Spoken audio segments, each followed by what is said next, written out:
दोस्तों, राधे राधे। जय श्री कृष्णा। दोस्तों, जो संतान माँ बाप को दुख देती है उसको कौन सी सज़ा मिलती है, और जो संतान माँ बाप को सुख देती है उनको कौन सा फल मिलता है, आज हम यह कथा सुनाने के लिए जा रहे हैं। दोस्तों, एक समय की बात है। देव ऋषि नारद नारायण नारायण करते हुए आकाश मार्ग से सीधा यमलोक पहुंच जाते हैं। यमलोक में देव मुनि नारद देखते हैं कि यमराज अपने स्वर्ण से बने हुए सिंहासन पर विराजमान रहते हैं। तभी देव मुनि नारद नारायण नारायण करते हुए यमराज के सामने पहुंच जाते हैं। यमराज देव मुनि नारद को देखकर कहते हैं, हे देव मुनि नारद, आज आप किस प्रयोजन से यमलोक पधारे हैं। तभी देव मुनि नारद कहते हैं, हे धर्मराज, हम आपके पास आज बहुत ही विचित्र प्रश्न लेकर आए हैं। अगर आप इस प्रश्न का विस्तार पूर्वक बताते हैं तो समस्त संसार का कल्याण होगा। तभी यमराज कहते हैं कि हे देव मुनि नारद, आप किस प्रश्न की बात कर रहे हैं, आप अति शीघ्र बताइए। अगर वह प्रश्न मनुष्यों के कल्याण के हेतु होगा तो हम अवश्य ही तुम्हें बताएंगे। तभी देव मुनि नारद कहते हैं कि हे धर्मराज, हमारा प्रश्न यह है कि इस संसार में अपने माता पिता को दुख देने वाली औलाद को कौन सी सज़ा आप देते हैं। तभी धर्मराज कहते हैं, हे मुनि नारद, यह तो मनुष्यों के लिए बड़ा ही महत्वपूर्ण प्रश्न है। दोस्तों, यमराज देव मुनि नारद से कहते हैं, हे देव मुनि नारद, हम आपके प्रश्नों का एक कथा के माध्यम से बताते हैं, लेकिन हम इस प्रश्न को बताने से पहले आपको बता देते हैं कि जो लोग इस कथा को ध्यान और मन लगाकर सुनते हैं उन लोगों का हम 32 अपराध माफ़ करते हैं तथा उन्हें हमारे दूत स्वर्ग में अतिशीघ्र डाल देते हैं। परंतु जो औलाद अपने माता पिता को दुख देती है उसे हम अत्यंत ही भयावह दंड देते हैं। वह औलाद हमारे रूप को देखकर थर थर काँपने लगती है और हमारे दूत ऐसी औलाद को अपने बड़े बड़े नाखूनों से उनके जिस्म को नोच नोच कर रक्त निकालते हैं। उसके बाद उन्हें अनेकों वर्षों तक नरक की वैतरणी नदी में डाल दिया जाता है। दोस्तों, तभी देव मुनि नारद यमराज से बोलते हैं कि हे धर्मराज, अब आप बस कीजिए। आप सजाओं को गिनाते गिनाते उस कथा को भूल जाएंगे। इसलिए हे धर्मराज, मैं आपसे आग्रह करता हूँ कि आप मुझे अति शीघ्र उस कथा को सुनाइए। दोस्तों, तब धर्मराज यमराज कथा को सुनाना आरंभ करते हैं और कहते हैं कि हे देव मुनि नारद, औलाद के लिए ईश्वर से भी बड़ा माँ का ऋण होता है, और उस ऋण को चुकाने के बजाय जो मनुष्य उससे मुंह मोड़ लेते हैं, ऐसे मनुष्य को हमारे नारायण देव कैसे क्षमा कर सकते हैं। नमस्कार दोस्तों, आप सभी लोगों से निवेदन है कि इस कथा को और कहानी को सुनने से पहले हमारे कमेंट बॉक्स में हर हर महादेव लिखकर वीडियो को लाइक करें और चैनल को सब्सक्राइब करें। यमराज कहते हैं, हे देव मुनि नारद, प्राचीन काल की बात है। किसी नगर में गंगा मैया के किनारे एक मकान था। उस मकान में एक ब्राह्मणी और ब्राह्मण रहा करते थे। उन दोनों का जीवन बड़ा ही सुखमय था। उसके 2 बच्चे थे। वह ब्राह्मणी अपने दोनों बच्चों से बहुत ही लाड़ प्यार करती थी।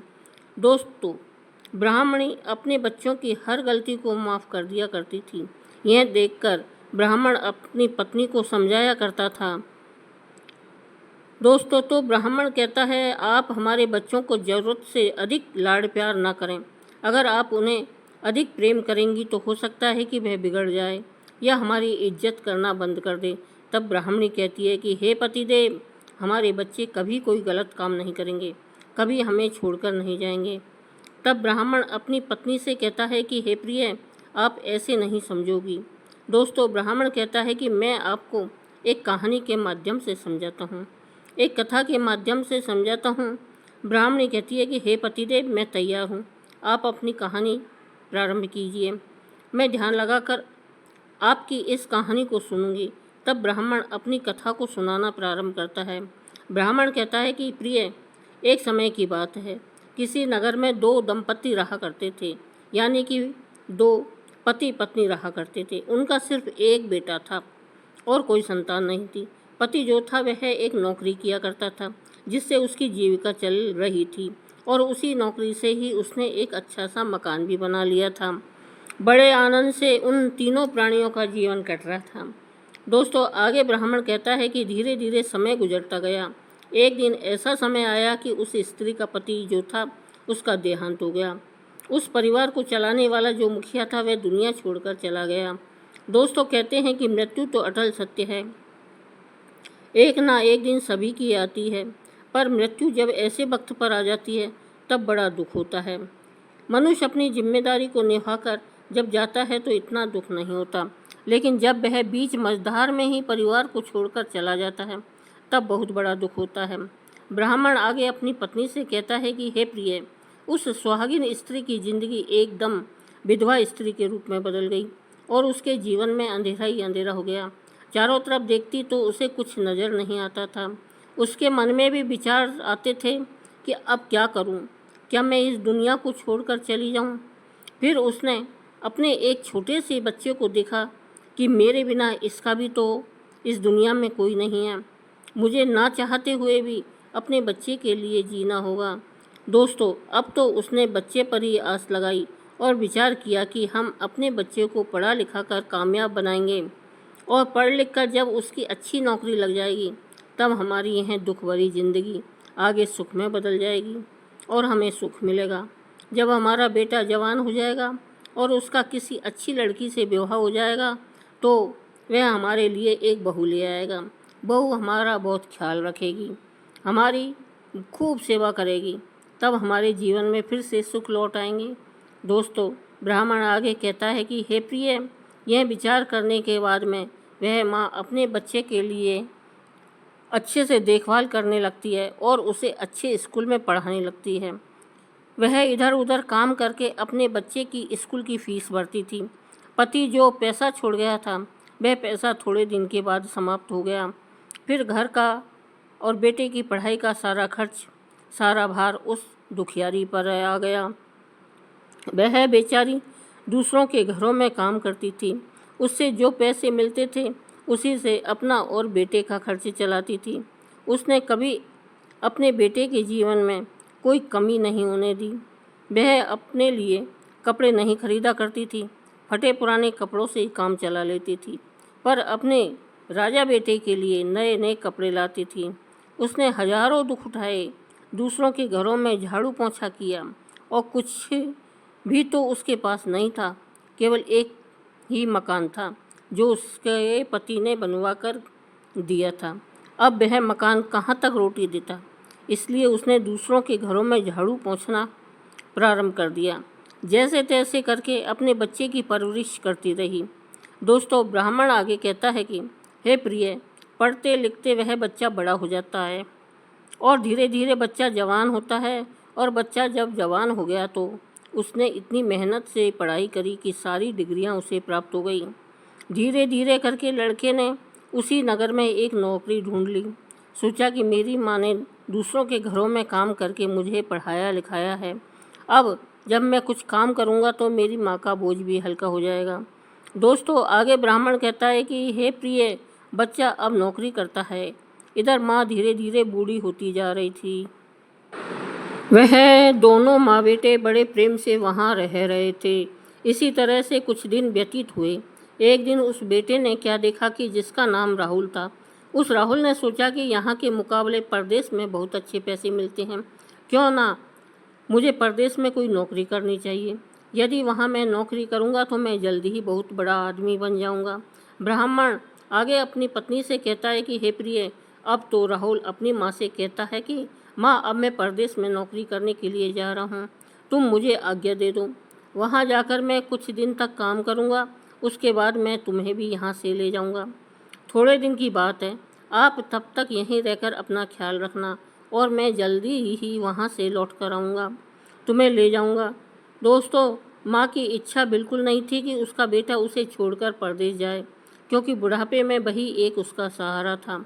माँ ने उसे मना किया तो बेटा कहने लगा, नहीं माँ, तू चिंता मत कर, मैं बहुत सारा पैसा कमाऊँगा, उसके बाद मैं घर आऊँगा और तब मैं अपना विवाह करूँगा, फिर तुम्हें किसी बात का कोई दुख नहीं रहेगा। फिर हम दोनों मिलकर तुम्हारी खूब सेवा किया करेंगे। ब्राह्मण आगे कहता है, हे प्रिय, अपने बच्चे के सुंदर भविष्य के सपने देखने वाली माँ ने ज़्यादा मना करके उसका दिल नहीं तोड़ा। माँ ने उसे जाने की आज्ञा दे दी और वह बेटा अपनी माँ को घर पर छोड़कर उसी दिन परदेश को चला गया और वहाँ जाकर नौकरी करता है। कुछ ही दिनों में उसने खूब सारा पैसा कमाया। पैसों की चकाचौंध में वह ऐसा उलझा कि अपनी माँ को एक चिट्ठी लिखना भी भूल गया। वह यह भूल गया कि उसकी एक बूढ़ी माँ जो उससे हजारों किलोमीटर दूर उसके आने की प्रतीक्षा कर रही है। दोस्तों, ब्राह्मण आगे अपनी पत्नी से कहता है कि हे प्रिय, बेटे के अलावा उसका इस दुनिया में था ही कौन। बेटा ही उसकी सबसे बड़ी खुशी था, वही उसके जीने की उम्मीद थी, वरना वह तो मर ही गई। जब उसका पति दुनिया छोड़कर चला गया था। अब इस प्रकार से राहुल को वहाँ रहते हुए 2 वर्ष बीत जाते हैं। वहीं पर उसे एक सुंदर सी लड़की मिल जाती है। अब वह उस लड़की से प्रतिदिन पार्क में मिलने जाता है। बार बार उसे लड़की से मिलने की वजह से उसे प्रेम हो जाता है और उसी लड़की से वहाँ अपना विवाह कर लेता है और वहीं बस जाता है। जब उसने विवाह कर लिया तब एक दिन उसने अपनी माँ को चिट्ठी लिखकर भेज दिया। उधर उसकी माँ हमेशा उसका इंतज़ार करती रहती थी। सोचती रहती थी कि मेरा बेटा जब से गया है तब से उसने मेरी खबर तक नहीं ली है। पता नहीं वह कैसा है, वह ठीक है या नहीं। वह हर समय सोचती रहती कि काश मेरे बेटे की कोई चिट्ठी आ जाती। तभी डाकिया उसके घर पर आकर उसकी माँ को चिट्ठी देता है। फिर उसकी माँ चिट्ठी को पढ़ने लगती है। दोस्तों, वह चिट्ठी में लिखा था कि हे माँ, मैं तेरा बेटा राहुल हूँ और तुम कैसी हो माँ? मैंने यहाँ एक सुंदर लड़की से विवाह कर लिया है। दोस्तों, जैसे ही माँ ने उस बेटे की चिट्ठी से यह बात पढ़ी तो उसे बड़ा बुरा लगा। माँ तो सोच रही थी कि मेरा बेटा जब घर आएगा तो मैं अपने हाथों से अपने बेटे का सेहरा बांधूंगी। दुनिया देखेगी मेरा बेटा दूल्हा बनकर विवाह करने के लिए जाएगा। दोस्तों, हर माता पिता का सपना होता है। आज मेरे सपने को मेरे बेटे ने धूल में मिला दिया। माँ यह बातें सोच सोच कर चुप हो गई। फिर एक दिन राहुल की माँ सोचती रहती है, तभी राहुल सपने में आता है और कहता है, माँ, मेरी शादी की बात सुनकर तुम्हें खुशी नहीं हुई? माँ कहने लगी, नहीं बेटा, ऐसी बात नहीं है, तुम्हारी खुशी में ही मेरी खुशी है। अगर तुमने विवाह कर लिया तो अच्छा ही किया, तुम दोनों आराम से खुश रहो बेटा। बोला, माँ तू चिंता मत कर, तेरी बहू ऐसी वैसी नहीं है, लाखों में एक है, तू जब देखेगी तो खुश हो जाएगी। दोस्तों, ब्राह्मण आगे कहता है, हे प्रिय, उस दिन के बाद में फिर उस बेटे ने दोबारा कभी अपनी माँ के लिए चिट्ठी नहीं भेजी। बेचारी उसकी माँ इधर इंतज़ार करती रही। अपने बेटे के आने का इंतज़ार करते करते उस माँ को 5 साल बीत गए। 5 वर्ष के बाद उसकी माँ एक दिन भोजन बनाने के बाद में भोजन खाकर उसके बाद सोने लगी। जब उसे गहरी नींद आई तब उसका बेटा उसे सपने में दिखाई देने लगा और कहने लगा, माँ तू कैसी है? उसके बाद माँ कहती है, बेटा तू कैसा है और तू कब आएगा? तेरा इंतज़ार करते करते मुझे सालों साल बीत गए और तुमने कभी एक भी चिट्ठी नहीं भेजी। क्या तुझे मेरी याद नहीं आती? और तू घर कब आएगा? मैं प्रतिदिन तेरा इंतज़ार करती हूँ, तेरी राह देखती हूँ। तुझे जो खाने वाली वस्तु पसंद है मैं रोज़ उसे बना कर रख देती हूँ कि पता नहीं तू कब आ जाए और हमसे वह वस्तु खाने के लिए मांगने लगे। इसलिए मैं रोज़ उसे बना कर रख लेती हूँ, लेकिन तू आता ही नहीं।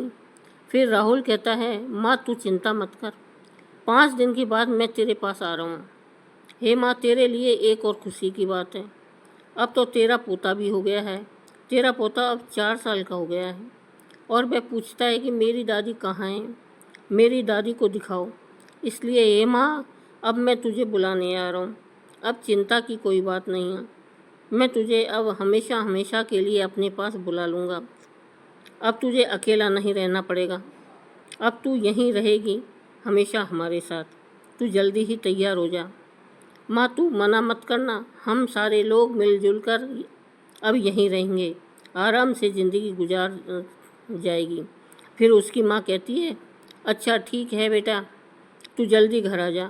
दोस्तों उसके बाद जब उसकी माँ सुबह उठती है तो वह सोचती है मेरा बेटा 2-4 दिन में आने वाला है, मैं उसके लिए अच्छा पकवान बनाऊंगी और उसे खूब अच्छे से बैठा कर खिलाऊंगी और उसे खूब प्यार करूंगी। दोस्तों उसका पिता जो मर गया था वह एक बहुत ही प्यारा सा पक्का मकान बनवा कर दिया था, उसी में उसकी माँ रहा करती थी।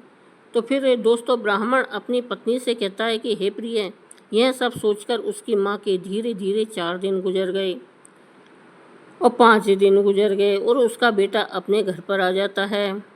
उसकी माँ देखकर उसे सीने से लगा लेती है और घर के अंदर बुला कर ले जाती है और खाना बनाकर खूब खिलाती है। उसके बाद दोनों घर के अंदर खूब सारी बातें करते हैं। उसकी माँ कहती है बेटा मैं एक बात कहूँ, अगर तू बुरा ना माने तो। लड़का कहता है हाँ माँ बोलो। तो राहुल की माँ कहती है बेटा तूने पैसा तो बहुत कमा लिया होगा, अब बहू को और पोते को लेकर यहीं पर बुला लो मेरे पास, और यहीं पर सब लोग मिलजुल कर रहेंगे। तब बेटा कहता है नहीं माँ, यहाँ क्या करूँगा रहकर, वहाँ पर मेरी अच्छी खासी नौकरी है और वहाँ बहुत अच्छा लगता है। माँ अब तू एक काम कर, चलने की तैयारी कर, 2-4 दिन में चलते हैं और अपनी बची कुची ज़िंदगी वहीं अपनी बहू और पोते के साथ में गुजारना। तब माँ पूछती है अच्छा चल ठीक है, यह बता तेरे उस परदेश में मंदिर है या नहीं, मुझे रोज़ मंदिर भी जाना होता है भगवान की पूजा करने के लिए। बेटे ने कहा हाँ माँ मंदिर भी है, अपने घर से थोड़ी ही दूर पर मंदिर है, तेरी बहू गाड़ी भी चला लेती है, वह रोज़ तुझे मंदिर घुमा लाया करेगी, तुझे वहाँ किसी तरह की कोई तकलीफ़ नहीं होगी, तू एक बार मेरे साथ चल तो माँ, फिर देखना वहाँ पर कितना अच्छा लगता है।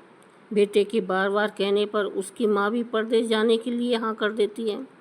दोस्तों फिर ब्राह्मण अपनी पत्नी से कहता है हे प्रिय, फिर दूसरे दिन राहुल की माँ ने भोजन बनाया और दोनों माँ बेटे ने साथ साथ बैठकर भोजन किया। कुलदीप ने कहा माँ अब सब कुछ हो तो गया, मेरे पास भी ज़्यादा समय नहीं है, मैं तो तुझे यहाँ से लेने आया हूँ, अब ज़्यादा रुकने का मेरे पास समय नहीं है, तू जल्दी से तैयार हो जा, तब तक मैं किसी बड़े सेठ के पास जाता हूँ और इस मकान को बेचने की बात करता हूँ। दोस्तों जब माँ ने बेटे के मुख से घर बेचने की बात सुनी तो माँ के हृदय में ऐसा धक्का लगा, उसे एकदम से अपने पति की याद आ गई। आंखों में आंसू भर आए और कहने लगी बेटा तू मकान बेचकर करेगा क्या? अरे यह घर तेरे पिता ने बड़ी मेहनत से बनाया है, इसमें एक एक ईंट जो लगी है वह तेरे पिता की मेहनत और पसीने की कमाई से लगी है, उन्होंने बड़ी मेहनत से इस घर को बनाया है और तू इसे बेच देगा, इसे बेचने की बात कर रहा है। बेटा कहने लगा माँ तू कैसी बातें कर रही हैं, जब हम लोग परदेश में चले जाएंगे तो दोबारा यहाँ क्यों आएंगे, फिर इस मकान की क्या ज़रूरत है, हमारे जाने के बाद इसकी देखभाल कौन करेगा, हमें इस गांव में रहना ही नहीं है तो मकान भी छोड़कर क्या फ़ायदा होगा, तो फिर इस मकान का भी हम क्या करेंगे, इसे बेच ही देते हैं और इन पैसों को लेकर शहर चलते हैं। दोस्तों फिर उस माँ ने विचार किया कि बेटा ठीक ही तो कहता है, जब दोबारा आना ही नहीं होगा तो इस मकान की देखभाल कौन करेगा। यही सोचकर कि माँ ने भी घर बेचने के लिए राज़ी हो जाती है। माँ ने कहा बेटा तेरी जैसी इच्छा है तू वैसा कर। लेकिन दोस्तों उस माँ की आंखों से आंसू निकल रहे थे। बेटा तो सेठ जी के पास चला जाता है और इधर माँ आंखों से आंसू बहा रही थी और अपने दरवाजे के सामने बैठकर रो रही थी और अपने मन में सोच रही थी कि मेरे पति ने यह मकान बड़ी मेहनत से बनाया है। फिर वह जाकर उन दीवारों पर हाथ फेरती है और आंखों से आंसू निकलने लगते हैं और अपने पति की याद करती हुई रोने लगती है और सोचती थी कि हमारा बेटा इसको बेच देगा और हमें लेकर परदेश जा रहा है।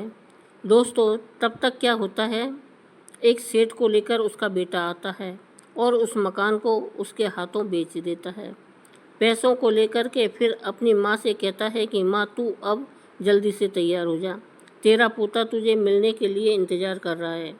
दोस्तों ब्राह्मण आगे कहता है हे प्रिय, जब अपने पोते के बारे में सुना तो वह माँ भी अपने पोते से मिलने के लिए छटपटाने लगी। ब्राह्मण कहता है कि हर माँ बाप के लिए मूल से अधिक प्यारा ब्याज होता है। तब माँ कहती है कि बेटा मुझे जल्दी ले चल, मेरे पंख नहीं हैं, नहीं तो मैं पंखों से उड़कर जल्दी जल्दी वहाँ पहुँच जाती। दोस्तों, तब राहुल अपनी माँ से कहता है, माँ टेंशन मत ले, तू 2 दिन में अपने पोते के पास पहुँच जाएगी। अब तू यहीं खड़ी खड़ी देर मत कर और जल्दी से तैयार हो जा। वह माँ अपने बेटे के साथ जाने के लिए तैयार हो जाती है और बेटे के साथ रेलवे स्टेशन तक पहुँच जाती है। अब तो रेलवे स्टेशन पर जाकर उसने अपनी माँ को कहा, माँ तुम यहीं पर थोड़ी देर रुको, मैं टिकट लेकर आता हूँ। तब स्टेशन पर चलते हैं। फिर दोस्तों, अपनी माँ को वहीं पर छोड़कर वह लड़का चला जाता है। इधर माँ इंतज़ार करती है कि अब मेरा बेटा आता ही होगा। बेटा टिकट लेने के लिए गया है। दोस्तों, 1 घंटे इंतज़ार किया, 2 घंटे इंतज़ार किया, 3 घंटे हो गए, 4 घंटे हो गए, दोपहर हो गया, फिर 5 बज गए, मगर उसका बेटा अभी तक नहीं लौटा। इधर उस माँ से और रुका नहीं गया, तो स्टेशन पर जाने लगी।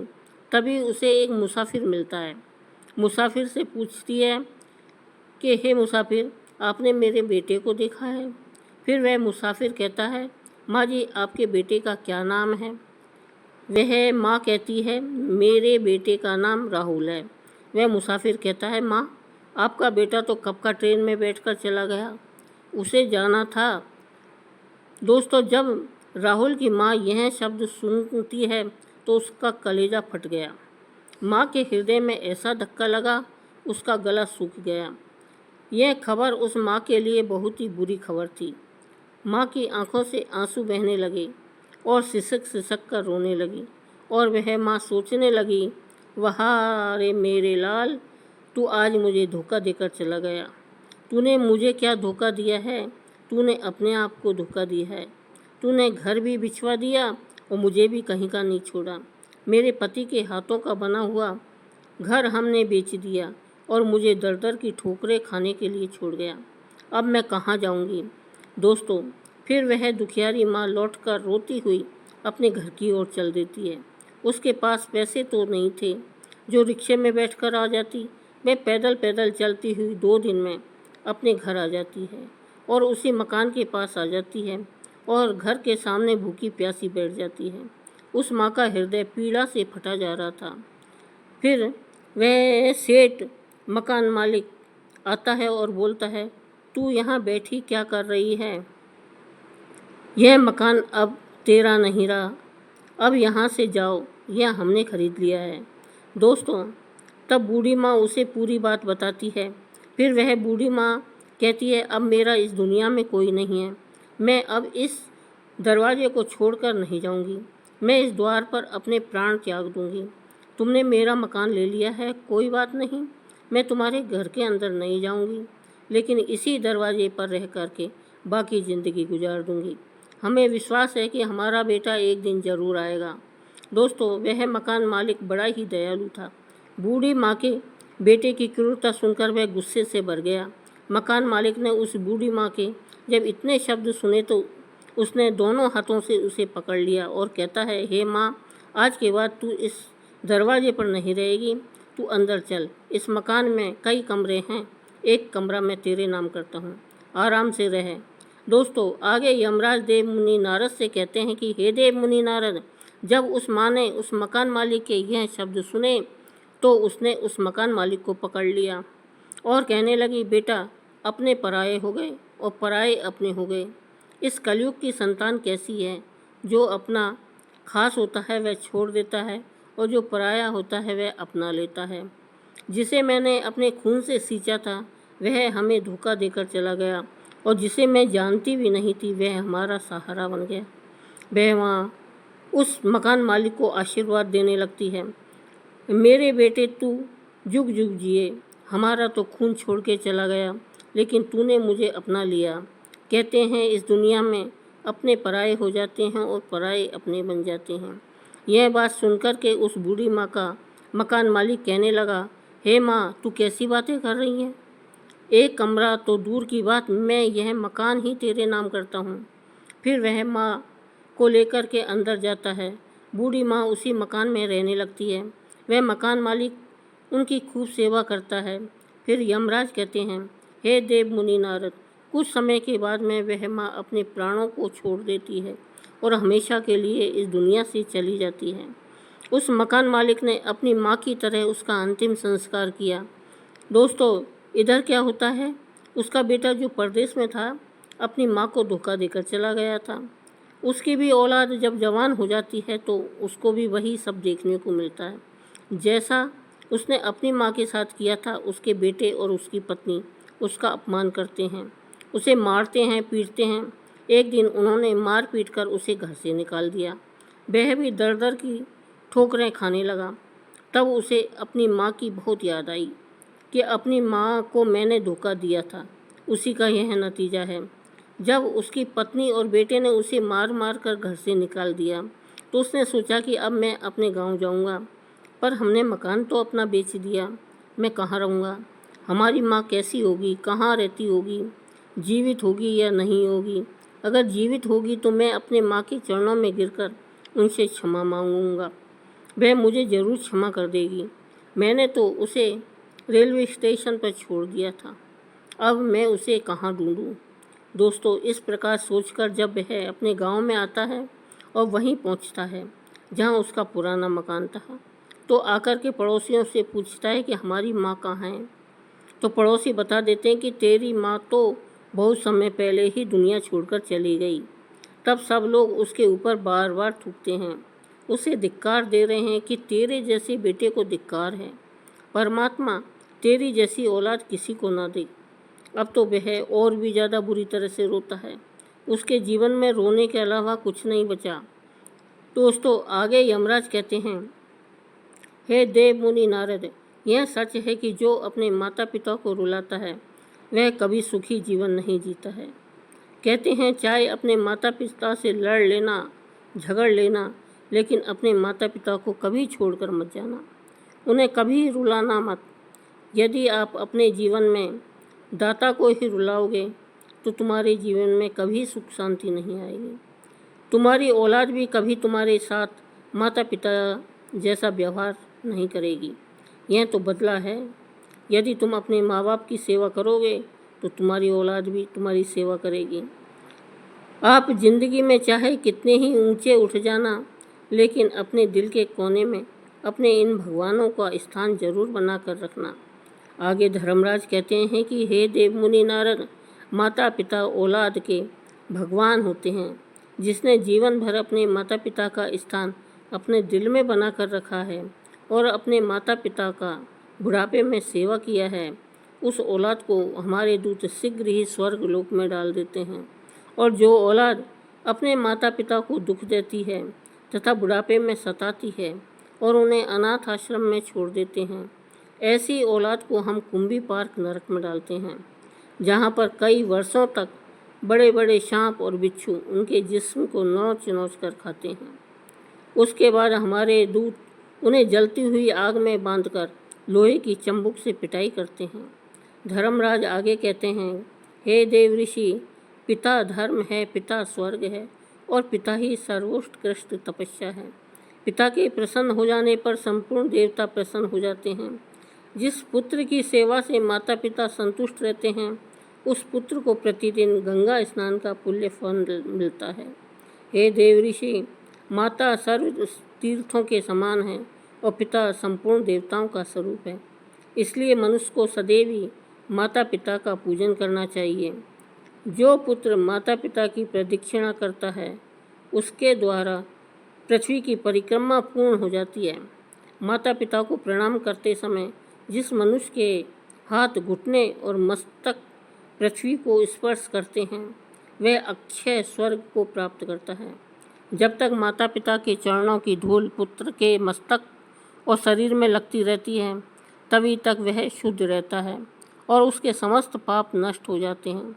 जो पुत्र अपने माता पिता के चरणों का जल पीता है, उसके करोड़ों जन्मों के पाप नष्ट होते हैं। तो दोस्तों, इस प्रकार से यमराज ने देव ऋषि नारद को बताया है कि अपने माता पिता को दुख देने वाली औलाद को कौन सी सज़ा मिलती है और सेवा करने वाले पुत्र को कौन सा फल मिलता है। दोस्तों, उम्मीद करती हूँ कि आप लोगों को यह कथा पसंद आई होगी। अब वीडियो को पूरा देखने के लिए आप सभी लोगों को बहुत बहुत धन्यवाद।